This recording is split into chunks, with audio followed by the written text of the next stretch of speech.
Behar B'chukotai, ending of Sefer Vayikra, 5781. Limud should be L'Refuat Kol HaCholim, V'tochan Tani Metot HaMargalit, Yosef Yair ben Aviv Achava, Harav Sivan ben Sima, B'toch Kol Shar Cholei Yisrael. Neilui Neshamat, the Neshama of all the tzaddikim from the Ason and Meron, and for Refuat HaNefesh, and the giving of strength to the families of all the ones that have been lost. Bezrat Hashem, when we end off Sefer Vayikra, there's two things from the Parshiot that we're reading this week that we want to focus on. The first one is the idea of Sfirat Omer.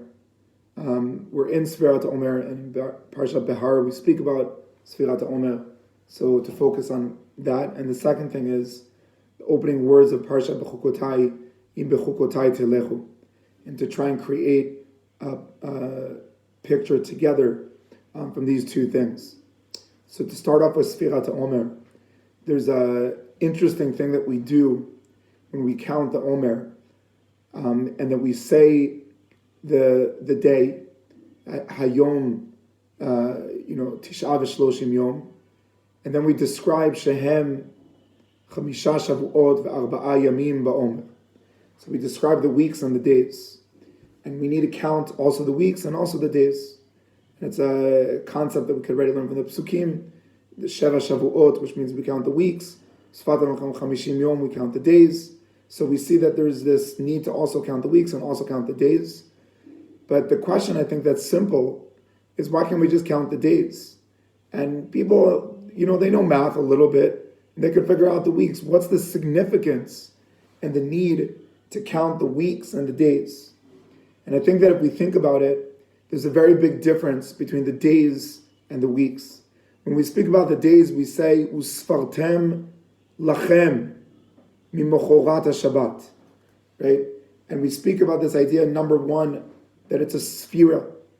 And any time that we speak about numbers, it's something that's very much dealing with human beings, that they have to measure things and they have to prepare themselves. Just like we have any experience of Tuma or of Tsarat, of anything, then they have to count the days. Because the idea of sphira, of days, is recognizing man's need to measure himself, to know where I am, and that I'm moving in a certain journey, in a certain process.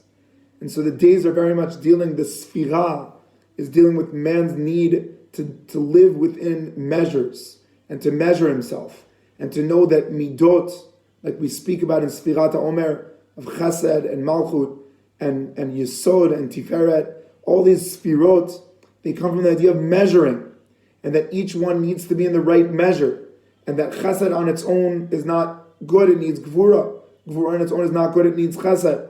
Tiferet is different than Chesed and Gvura. We need to measure things. So the Sphira, just like when we're making a cake that we need to measure, is already dealing with the world of man, but then also in the Pasuk we say Lachem, that it's yours, and that it's really dealing with people, and that it belongs to people. And we say Mimochorata Shabbat. And we know the big idea that it's not really Mimochorata Shabbat, it's Mimochorat, the day of the Pesach. But it's so strong because the idea of Shabbat, on its essence, is that it belongs to Hashem. When do we start counting? Mimochorat. The days are very much aware of the idea that we're not in the world of Shabbat, that we're not in a perfect world, that we're not in a world of greatness, and that everything is the way we expect. Things are shattered, things are broken, things are not a Shabbat, things are not perfect. You can't just sit around and expect things to be the right way. And so I think if we think about the days, they're in tuned to the world of man, to the world of after perfection, to the world of sphira, of measuring, of preparing, and to the idea of lachem.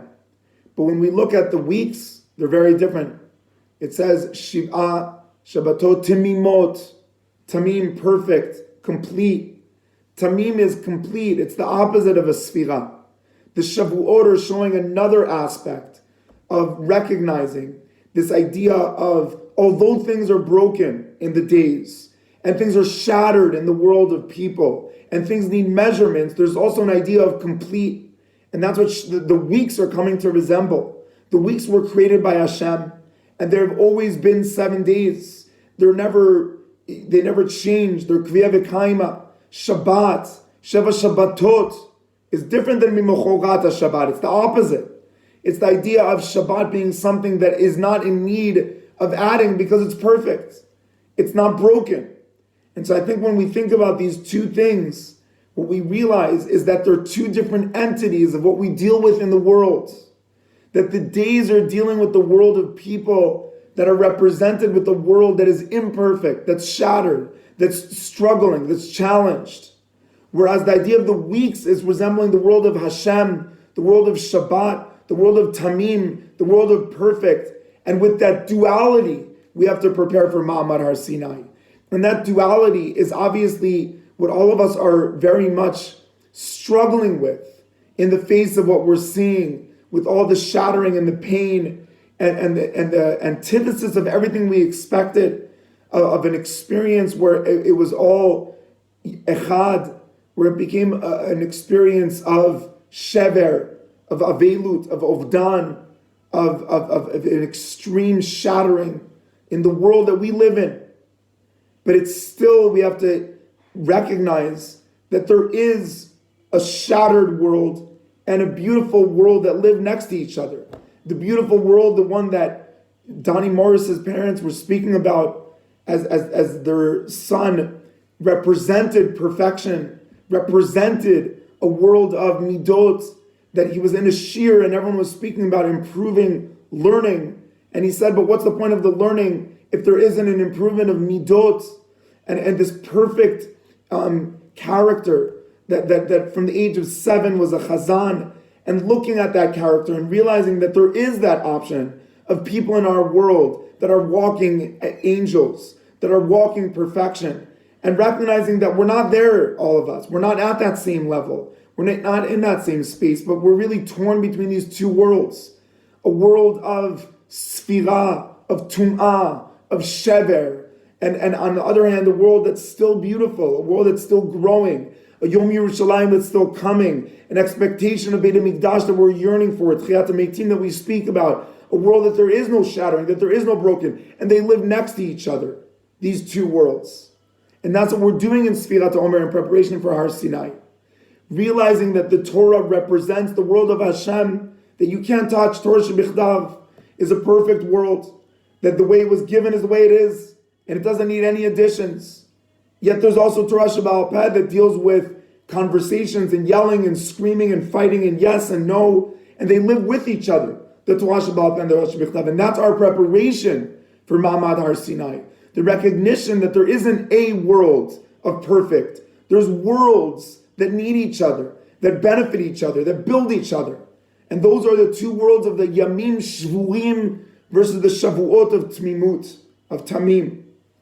And I think that if we think about Parashat Bechukotai, we say in Bechukotai Telechu, that we realize that the Chukim are something that don't need us. Chukim are beyond us. They're bigger than us. They're greater than us. They're something that don't need our intellect, our minds. They're big, they're great, they're exalted. They're greater than anything that we have. But then we say Telechu, the definition of man, walk, enable, build, affect. And this duality of the Chukim, Telechu, need to come together. They need to understand each other. There needs to be a realization that in the world of Halicha, there's up and down. That when we're walking, our foot goes up and then it goes down, it goes up and it goes down. And that's the world of Halicha. But the ability of Lalechet, the ability of dealing with the imperfect, is not letting go of the realization that there is Chukim. There are things that are perfect. And just because we don't understand them, just because we don't see them, doesn't mean they're not there. And that's something we have to link ourselves to. We have to believe that our parents love us no matter who we are. And yes, we're going to fail. But the only way that we could deal with our failures, the only day that we could deal with the brokenness, is with the understanding and the belief that there is perfect, that there is Shabbat. Now that there was Shabbat, okay, now we can go to Mochorat Shabbat. Now that we know that there's Tamim, now we could deal with Sfira. Now that we know that there's Hashem, now we could deal with people. But not to think that one could live without the other. We need to start from the belief that although we don't see it all the time, if we open our eyes wide, we could see the beauty. We could see the beautiful. And as we go into Yom Yerushalayim, it's so needed to see the beauty of 1967, but also the lacking of Beit HaMikdash. That Hashem Mamash gave us something perfect that was beyond any of our expectations in 1967. It wasn't in our greatest dreams, in the greatest visionaries that anyone would have thought about this concept of Yerushalayim being coming back in 6 days. It was way beyond anything that we have, and we have to hold on to that. We have to realize that that means that Hashem believes in us, and He loves us, and He cares about us. Yet there's still the lack of Beit HaMikdash. And only way we could deal with that lack, the only way we could deal with the brokenness, is if we're willing to internalize the fact that Hashem does give us belief, and He believes in us, and He believes in us to assist each other in the shattering that we're in, to listen to each other, to care about each other, to build each other, to realize that the brokenness is something that we'll never understand, but that doesn't give us the permission to not try and put the pieces back together. We'll never make the puzzle again. We'll never make the perfect picture. Until Beit HaMikdash comes, our world is still shattered, but that doesn't give us permission to let go of the image of perfection, the vision of perfection, and try to perfect, and try to enable, and try to assist, and try to build our midot, and try to learn a little bit more, and try to change a little bit more.